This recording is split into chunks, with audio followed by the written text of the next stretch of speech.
¿Qué tal? Buenos días. Como lo habíamos comentado en videos anteriores, el día de hoy vamos a comenzar con una serie de videos donde explicaremos diversos temas de materia familiar. El día de hoy hablaremos sobre el divorcio incausado, que se encuentra vigente en diversos estados de la República, pero principalmente el que se encuentra regulado en el Estado de México. Esperamos contar también con sus comentarios y dudas al respecto y con gusto las atenderemos sobre cada uno de los problemas que nos planteen. Bueno, vamos a iniciar. El divorcio incausado, principalmente en el Estado de México, entra en vigor a partir de mayo del año 2012.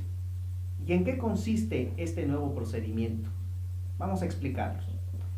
Anteriormente a esta reforma que se les está mencionando, existía dos tipos de divorcio: el divorcio voluntario y el divorcio necesario. El divorcio voluntario se podía plantear de dos formas, una de forma administrativa y otra jurisdiccional. La manera administrativa en que se tramitaba el divorcio era acudiendo ante el oficial del registro civil, donde ahora sí que se celebró el matrimonio y se presentaba un convenio donde ya estaban satisfechas las pretensiones en cuanto a lo que se refería principalmente a la liquidación de la sociedad conyugal si bajo ese régimen se hubiesen casado. Lo importante es que no hubiera hijos y que entre los cónyuges no hubiera necesidad de satisfacerse alimentos. Ahora, si hubiera hijos o en su caso hubiera bienes que tuviera necesidad de liquidarse de una manera jurisdiccional, se acudía al divorcio voluntario ante el propio juez de lo familiar. En este caso, el juez de lo familiar tenía que verificar, o tiene todavía el deber de verificar, que el convenio que presenten las partes estén cubiertos los alimentos para los hijos, si es que los hubiera, o para los cónyuges, y principalmente la forma en que se tienen que garantizar esta obligación alimentaria por parte del deudor alimentario. La otra manera de tramitar el divorcio era el divorcio necesario. Este necesariamente tendría que ser jurisdiccional. ¿Y en qué consistía el divorcio necesario?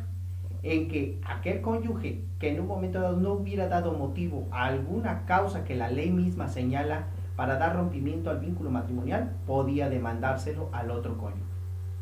Eran de verdad procedimientos muy tortuosos, complicados, que en muchas ocasiones el juez terminaba decretando de nueva cuenta que no se había acreditado la causal de divorcio y como consecuencia seguía existiendo el matrimonio.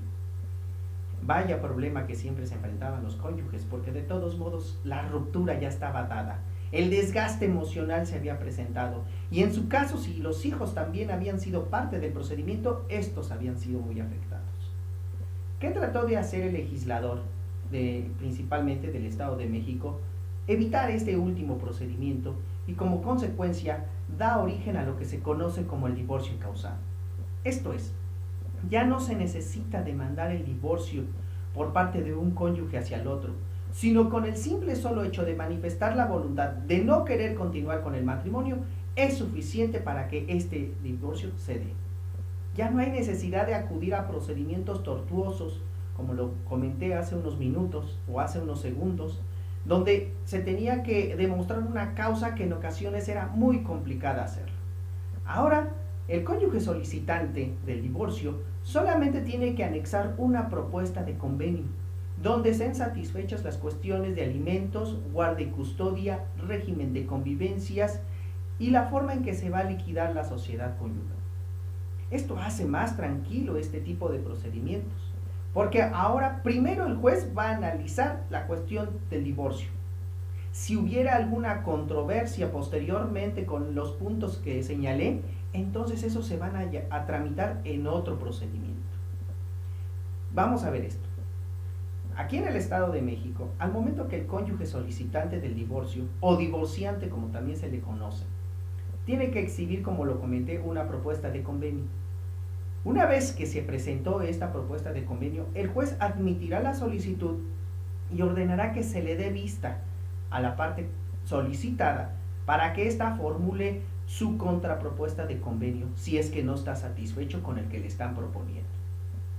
Una vez que ya está satisfecha esta situación, el juez convoca a una primera audiencia de venencia, donde tratará de exhortar a los cónyuges todavía a que desistan de su pretensión del divorcio, principalmente al divorciante.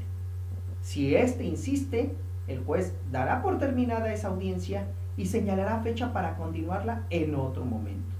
Señalará una segunda audiencia de venencia.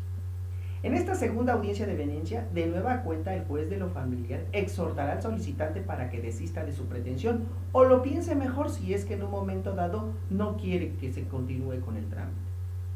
Si su insistencia sigue, entonces se decretará ya el divorcio y el juez analizará la propuesta de convenio que exhibió el solicitante, así como en su caso la que exhibió el solicitado. Si en un momento dado pueden ahí llegar a algún arreglo, en ese momento el juez lo levantará el acuerdo correspondiente y decretará la sentencia respectiva, elevando a categoría de cosa juzgada el convenio que se llegare a celebrar. Como pueden ver, ahora ya solamente es necesario presentarse a las audiencias únicamente para ratificar esa solicitud de divorcio.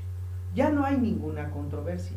La controversia vendrá si en un momento dado en las propuestas de convenio no puedan arreglarse, entonces el juez señalará fecha para que en un momento dado las partes en vía de demanda presenten sus respectivas pretensiones.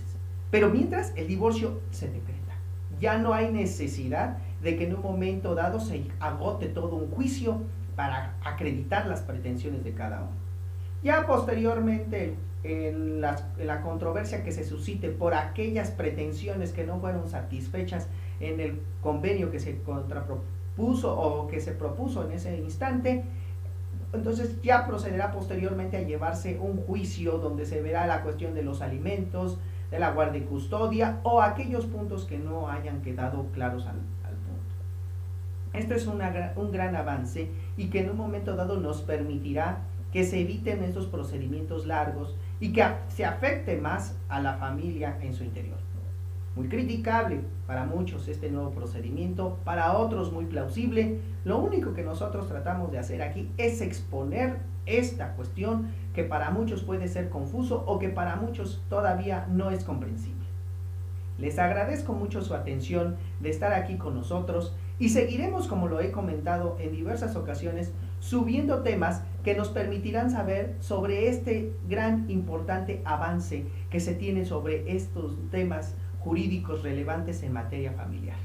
Muchísimas gracias.